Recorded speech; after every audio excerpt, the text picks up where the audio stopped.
சதுரகிரி இரட்டை லிங்கம் எப்படி உருவானது தெரியுமா? முன்னொரு காலத்தில் சதுரகிரி மலைப்பகுதியில் அனந்த சுந்தரர் என்பவர் ஒரு மிகுந்த சிவபக்தராக வாழ்ந்து வந்தார். அவரது மனைவி ஆண்டாள் ஒரு மிகுந்த விஷ்ணு பக்தையாக இருந்தார்.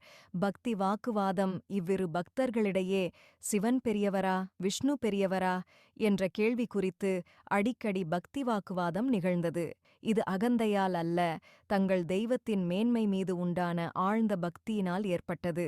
இந்த சந்தேகத்திற்கு இறைவனிடமிருந்து நேரடியான விடை பெற அனந்த சுந்தரரும் ஆண்டாளும் சதுரகிரி மலைக்கு வந்து கடும் தவம் புரிந்தனர்.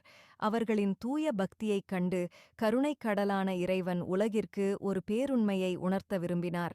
சிவபெருமான் சுந்தரருக்கு காட்சி கொடுத்தார். சிவபெருமான் அவரிடம் என்ன வரம் வேண்டும் என்று கேட்டார்.